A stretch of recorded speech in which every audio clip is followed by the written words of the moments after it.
Hello and welcome to eOption. My name is Scott Berry. I'm a trader on the eOption trade desk.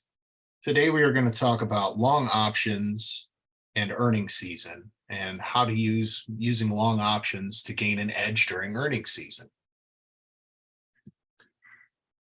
Before we get into our video, please take a moment to read our disclaimer page.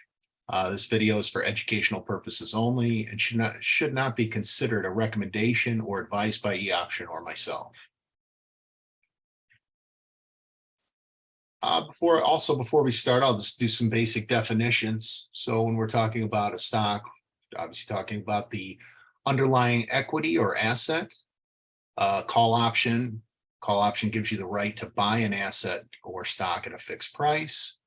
Put option gives you the right to sell at a fixed price, the stock. A straddle is buying a call and a put with matching expiration and strikes. And a strangle is buying a call and put with matching expiration, but different strikes. And we will go through several examples with all of these. So what are some of the long option strategies? When you buy a call option that is bullish in nature, you're expecting the stock to rise after earnings. Buy a put option, bearish, expect the stock to decline after earnings.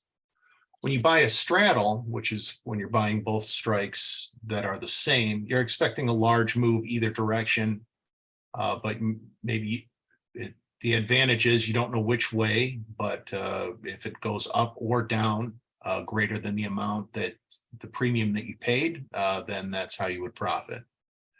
Now, a strangle is going to be a similar strategy, but the strikes are going to be different.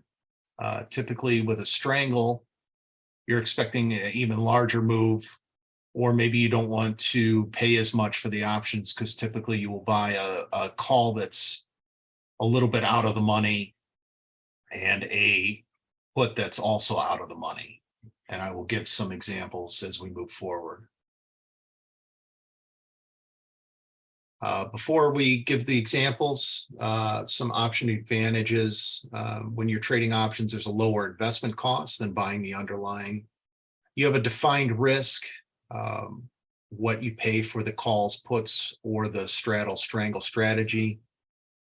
Leverage is an advantage. Option will generally move by a greater percentage. And lastly, if you're long a call and you want to exercise or long a put, you can sell or exercise the position prior to expiration. Some different disadvantages. You have a limited holding period. All options have an expiration date. The option premiums around earnings are going to be higher due to anticipated volatility. Leverage can work against you. If you buy a call and the stock goes down, or vice versa, the put, generally, again, a move is going to be a greater percentage and it could move against you. The underlying stock or ETF does not move significantly, could be another issue. If you buy a call and there's quite a bit of premium, but then the stock is only up slightly, a lot of the premium will then disappear the next day in the market after the earnings, because of the volatility wasn't there, and so that's also a disadvantage. So in our first example, we're going to cover a long call. Intel is expected to report this week. I've given two examples. First example is buying a call that's expiring on the 27th, which is tomorrow. It's 1 day to expiration. An at-the-money call up to a 29.5 strike would cost you $104. You would need Intel to obviously move up over $1 for it to be a profitable trade. In the P&L, I set a target of 31.5. Obviously, that would be a really nice return because you would have almost 100% return. You have a 92% return. If you wanted to buy a little bit more time, and considering the Jan 27th is only 1 day to expiration, for really not much more, for $1.28 or $128, you could purchase the Feb 3rd, which would give you 8 days to expiration or an additional week. And if with the same move, you would still have a nice profit of $72 on a $128 call option, which would be an expected return of 56%.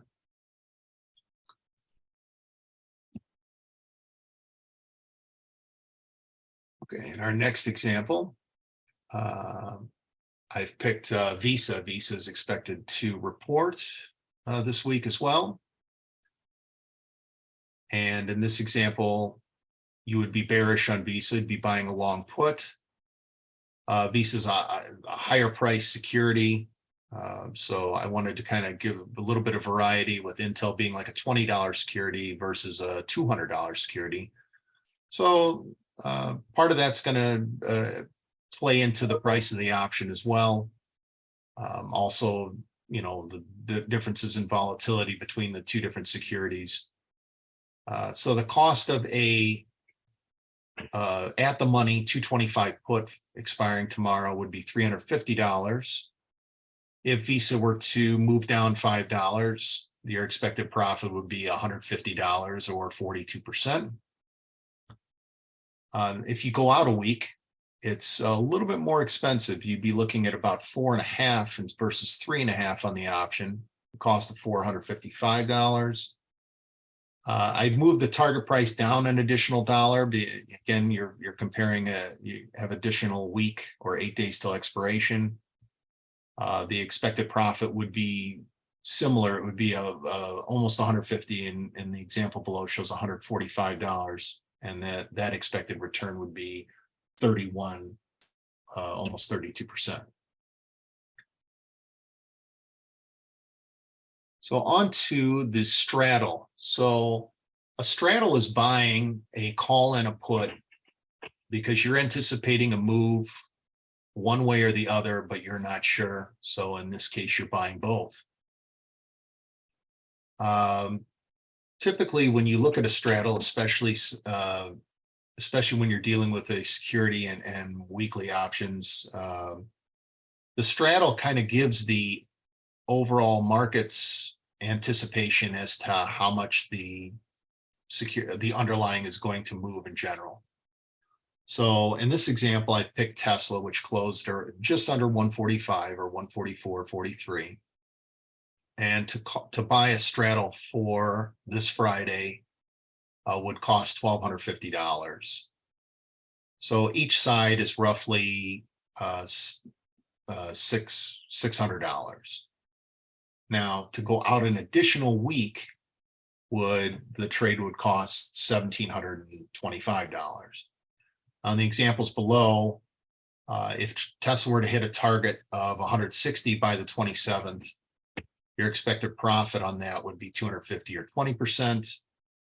And again, if you go out to the February 3rd, I bumped up the target a little bit to kind of make it a similar comparison, and your expected profit would be $275 or roughly 16%.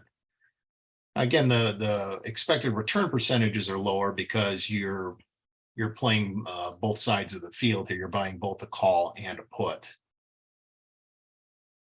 So where this trade, if it doesn't move, as you can see in the graph diagram, if the volatility isn't there, that's when you would lose. But if it goes up significantly or down significantly, you have profits on both ends of the graph. So I've stuck with Tesla, and we're going to compare what a long strangle versus a straddle. In this particular case, I have used a 140, 150 strangle. So what we've done is we bought a call and a put that are both $5 out of the money.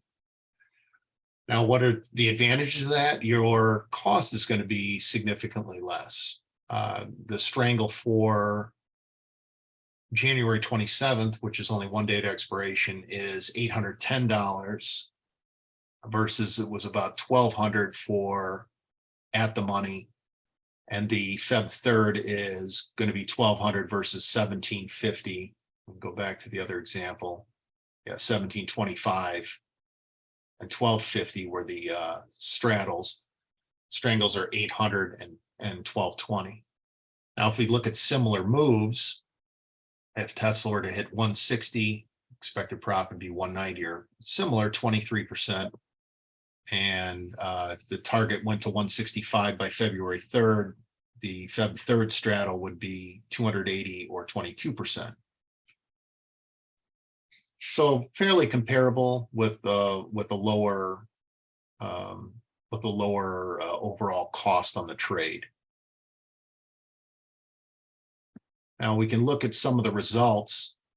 Tesla actually did put out earnings today, and if we look at the straddle that I pulled the data prior to the earnings, and you can see that the long call reached a high of 1655. When I took the screenshot, it was trading around 1365, and of course the put is trading much lower at about 18 cents. So overall, this would have been a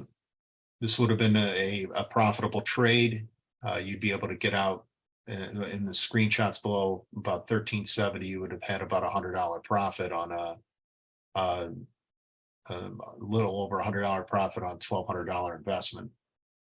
And if you would have timed it correctly, you could have sold out. For example, you don't necessarily have to sell both positions. You could sell the long call, and then if volatility during the day, you can see the range on the put was anywhere between 15 to 62 cents. You could time out of the put at a different time during the day.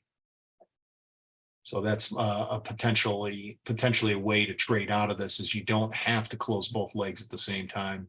You could close one leg and then wait to close the other. And then lastly, we'll look at the long strangle. And you could see that the overall cost of the strangle from the 27th was $810. The bid ask, the current option is trading close to $9. Last was $8.90. And of course, the put being even further out of the money is only 7 to 8 cents. But again, this would have been a profitable trade. You could have, as you can see, the high on that option was even up over $12.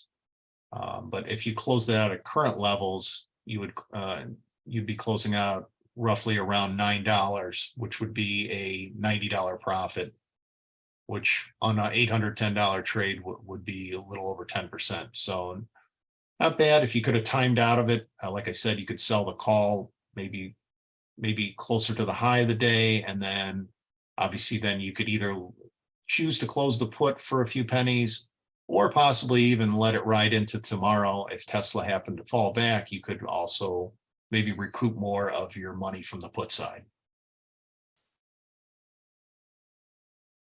So for more eOption resources, please feel free to visit our website at www.eoption.com. Please feel free to watch more eOption videos on YouTube, and make sure to subscribe before you go. And thank you for watching today.